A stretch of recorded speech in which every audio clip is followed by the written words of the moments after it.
Flags waved down the main street in Vicksburg, stacked to form an arch. The great bales of cotton rise up from the ground like a giant swell, a wave of history flooding the town.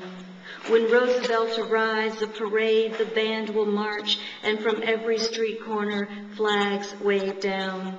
Words on a banner, cotton, America's king, have the sound of progress.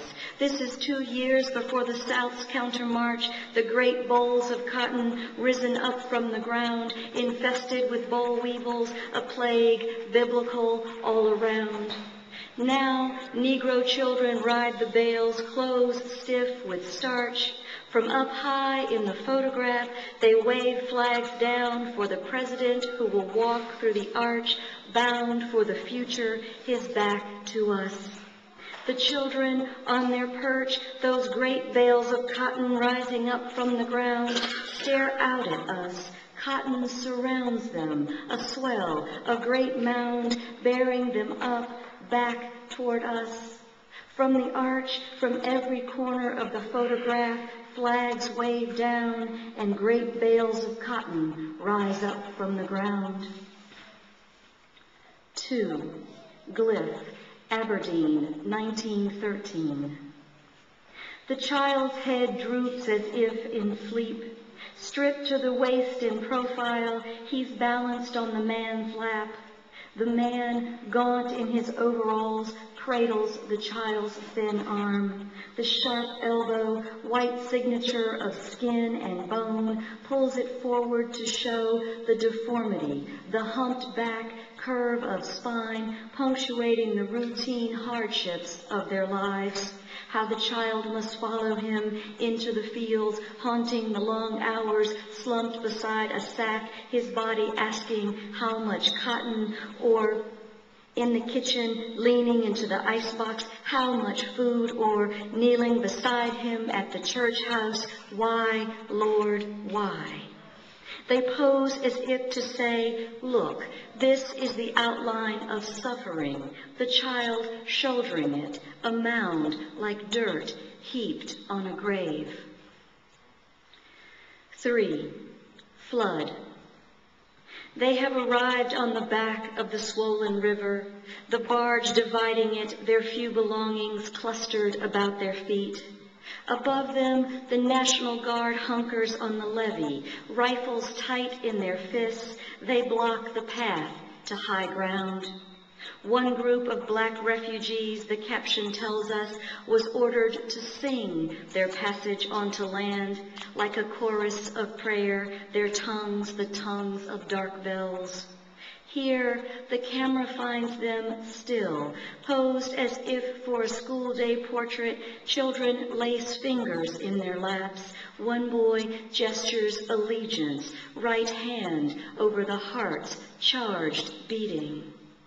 The great river all around, the barge invisible beneath their feet, they fix on what's before them. The opening in the sight of a rifle, the camera's lens, the muddy cleft between barge and dry land. All of it aperture, the captured moment's chasm in time. Here, in the angled light of 1927, they are refugees from history. The barge has brought them this far.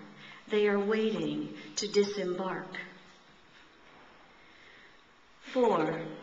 You are late. The sun is high and the child's shadow, almost fully beneath her, touches the sole of her bare foot on concrete. Even though it must be hot, she takes the step.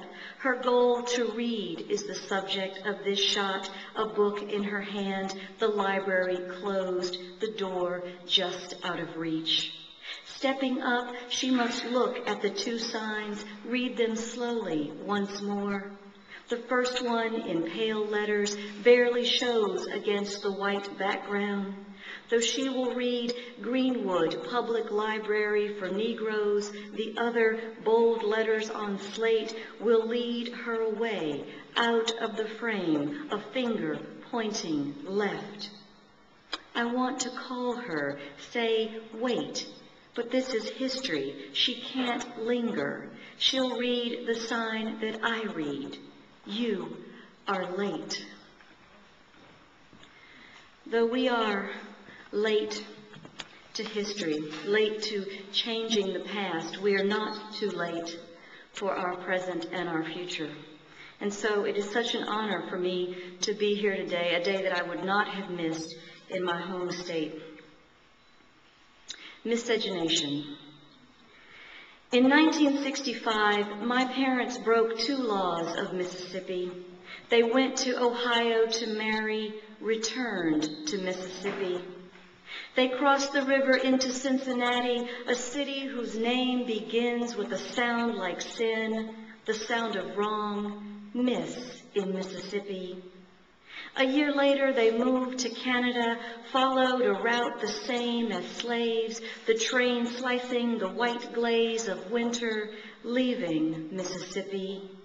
Faulkner's Joe Christmas was born in winter, like Jesus, given his name for the day he was left at the orphanage, his race unknown in Mississippi. My father was reading War and Peace when he gave me my name. I was born near Easter, 1966, in Mississippi. When I turned 33, my father said, "It's your Jesus year. You're the same age he was when he died." It was spring, the hills green in Mississippi. I know more than Joe Christmas did. Natasha is a Russian name, though I'm not. It means Christmas child, even in Mississippi.